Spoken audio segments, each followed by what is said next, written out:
Sir नमस्कार। नमस्कार। तो शुरू करते हैं हम अपना रैपिड फायर राउंड। श्योर। तो पहला सवाल है, लाल किताब और वैदिक एस्ट्रोलॉजी, आपका भरोसा किस पे ज्यादा? मेरा दोनों में बड़ा भरोसा है, इनकी ब्लेंडिंग से बहुत अच्छे रिजल्ट मिलते हैं। और अगर कोई एक चूज करना हो आपको, लाल किताब, ऐसा क्यों? क्योंकि लाल किताब जो है ग्रहों के आपस के को रिलेशंस को बहुत अच्छा एक्सप्लेन करती है और उनके क्या इफेक्ट हैं और उनके क्या रेमेडी हैं वो बताती है। तो सर दूसरा सवाल है, टोटका या थेरेपी, मेंटल पीस के लिए क्या बेटर है? देखिए, टोटका भी आपको करना है। जैसे आपका मेंटल पीस डिस्टर्ब है तो आप शिव जी का पूजन कीजिए ना। आपको जो शिव हैं वो चंद्रमा है, चंद्रमा मन का कारक है। लेकिन हाँ, थेरेपी भी साथ करेंगे तो इफेक्ट ज्यादा मिलेगा। तो सर लोग टोटके की तरफ ज्यादा क्यों जाते हैं? क्योंकि टोटका करना आपके अपने हाथ में है और सरल होता है। सर तीसरा सवाल है, मंत्र चैंटिंग या मेडिटेशन, क्या ज्यादा इफेक्टिव देखिए, होता है? मंत्र चैंटिंग जो है आप अगर कर रहे हैं पूरे मनोयोग से और पूरी सांसों की ब्रीदिंग के साथ, तो वो मेडिटेशन में कन्वर्ट हो जाती है। ये दोनों इंटर रिलेटेड हैं। मंत्रों से ही मेडिटेशन तक पहुंचते हैं हम। ब्लाइंड फेथ या फिर साइंस, एस्ट्रोलॉजी का झुकाव किस तरफ ज्यादा है? देखिए, एस्ट्रोलॉजी पूरी तरह से साइंस है, अपने ग्रहों पे आधारित है। आज नासा ने ग्रहों की पूरी स्थितियां दिखाई हैं, कैलकुलेशंस की हैं। हमारे ऋषि मुनियों ने तो सतयुग से वो कैलकुलेशन की हुई हैं। आज वो उन पे रॉकेट भेज रहे हैं। तो आज की जनरेशन को एस्ट्रोनॉमी और एस्ट्रोलॉजी दोनों ही आनी चाहिए। ये पूर्णतया साइंटिफिक है। हाँ, जिनको साइंस समझ नहीं आती उनको ये ब्लाइंड फेथ लगता है। Right sir.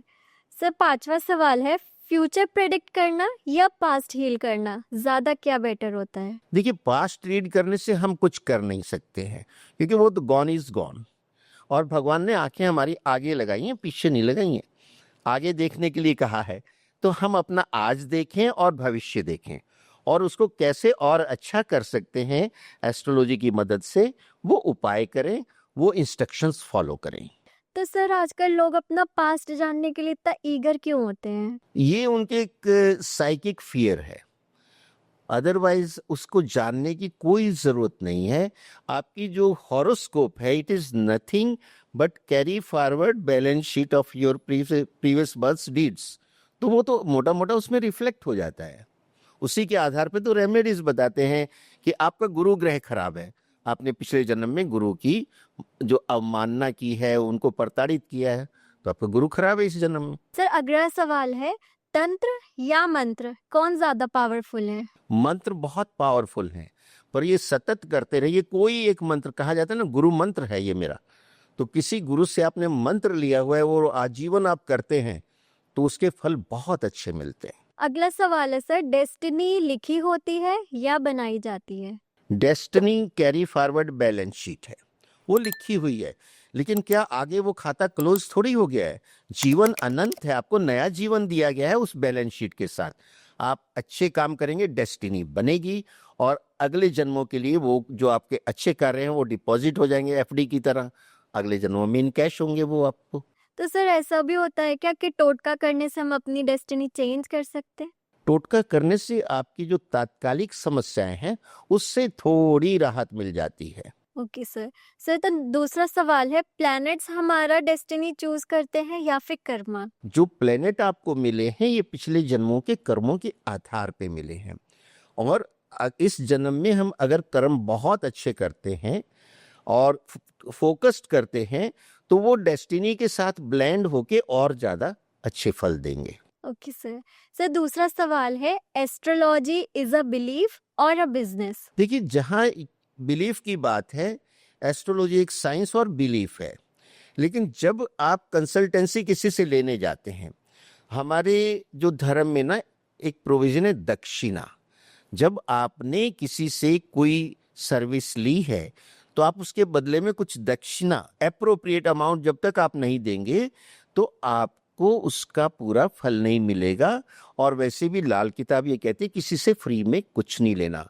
और हमारी एमबीए की शिक्षा भी ये कहती है कि जब तक आपको आपकी सर्विस का फीस या आपके सामान की पेमेंट नहीं आई, डील कंप्लीट ही नहीं हुई है। जब तक आप डील कंप्लीट नहीं करेंगे, अब इसको चाहे आप बिजनेस कहिए या बिलीफ कहिए। सर तो मेरा लास्ट क्वेश्चन है, ग्रहों का असर ज्यादा होता है या इंसानों के डिसीजंस का? जो डिसीजंस हैं उसके लिए ग्रह बहुत जिम्मेवार होते हैं। जैसे आपकी कुंडली में बुध अच्छा है, गुरु अच्छा है, आपके डिसीजन बहुत अच्छे होंगे। और आप अपने जो कर्म हैं वो भी अपनी पूरी सराउंडिंग को देखते हुए, जो देखिए जो ज्योतिष है ना, देश काल परिस्थिति पे चलती है। हमारे देश में कानून कुछ और हैं, दूसरे देशों में उनके अपने हिसाब से हैं। तो आप मान लीजिए कुछ इंटरनेशनल कर रहे हैं, जा रहे हैं या कोई ट्रेड कर रहे हैं, तो आपको वहाँ की पूरी उसके संबंधित कानून की जानकारी होनी चाहिए। तो जो भी आप डिसीजन ले रहे हैं पूरी इंफॉर्मेशन बेस्ड लेंगे तो आपके डिसीजन ज़्यादा सही होंगे।